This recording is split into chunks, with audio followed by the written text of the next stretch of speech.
여의도 등에 붐을 일으키고 있는 신탁 방식 재개발이 최근 부산에까지 불면서 재개발 구역이 많은 부산의 재건축 시장을 들썩이게 하고 있습니다.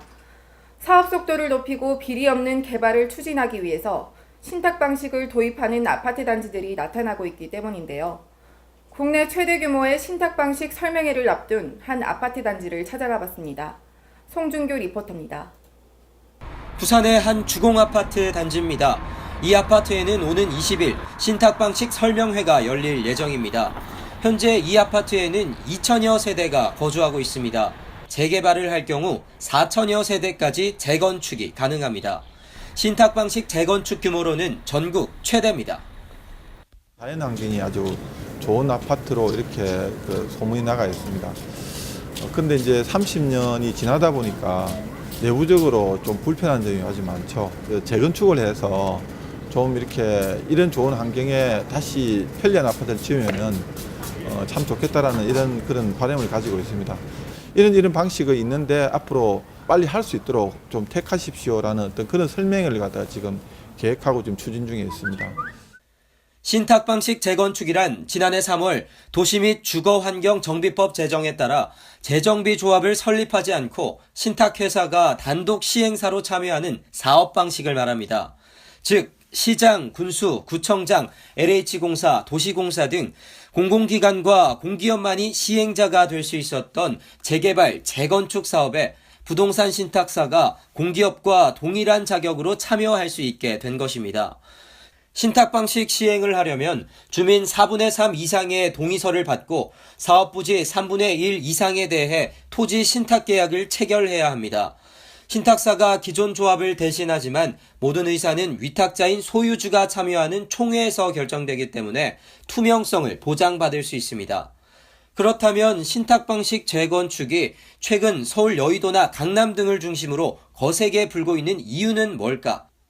무엇보다 인허가 추진부터 시공사 선정까지 전문가인 신탁회사가 도맡아 진행하는 만큼 사업 추진 속도가 빠르다는 것을 먼저 꼽을 수 있습니다. 당연히 조합장 등의 개인 비리나 조합원 간 갈등으로 사업 진척이 더뎌지는 경우도 발생하지 않습니다. 한국자산신탁에 따르면 지난달 기준으로 구역 지정을 받은 재건축 사업장은 조합 설립 인가, 건축 심의, 사업 시행 인가, 시공사 선정, 관리처분 총회, 관리처분 인가 등을 거치기까지 최소 3년 이상이 소요됩니다. 하지만 신탁 방식으로 진행하면 관리처분 인가를 받기까지 1년 4개월이면 충분합니다.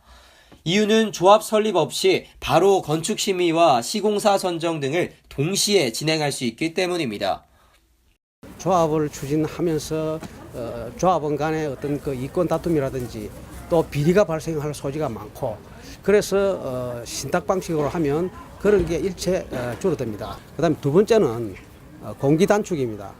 아파트 재건축 하는데 보통 한 10년 정도 걸린다고 보면 적어도 한 3년 정도는 단축할 수가 있다고 보면 되겠습니다.